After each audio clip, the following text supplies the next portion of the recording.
रोखठोक, बेधडक आणि अचूक घडामोडींचा वेध घेणारं एकमेव बातमीपत्र आदर्श क्रांती मराठी न्यूज. युसुफ वडगाव येथे श्री रामनवमी जन्मोत्सव सोहळ्यास भाविक भक्तांची अलोट गर्दी. भाविकांनी भरलेल्या मानाच्या 12 गाड्या ओढल्या. केज तालुक्यातील युसुफ वडगाव येथे श्रीराम नवमी जन्मोत्सव सोहळ्यास मोठ्या उत्साहात सुरुवात.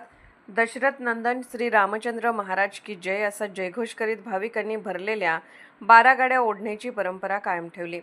युसुफ वडगाव येथे अतिशय प्राचीन राम मंदिरात प्रभू रामचंद्रासोबत सीता माता, लक्ष्मण, भरत, शत्रुघ्न आणि मारुती या देवतांच्या पंचधातूच्या मूर्ती आहेत. मंदिरात चैत्र शुद्ध प्रतिपदेला घटस्थापना केल्यानंतर दशमीपर्यंत विविध धार्मिक कार्यक्रम पार पडले.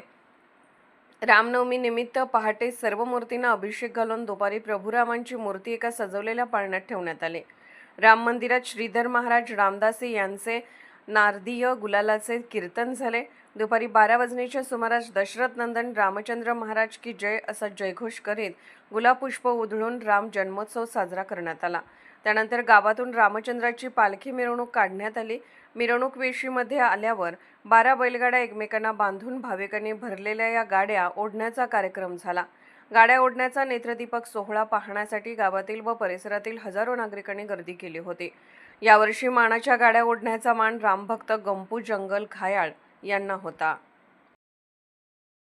आदर्श क्रांती मराठी न्यूज चॅनलला लाईक करा, शेअर करा आणि सबस्क्राईब करा.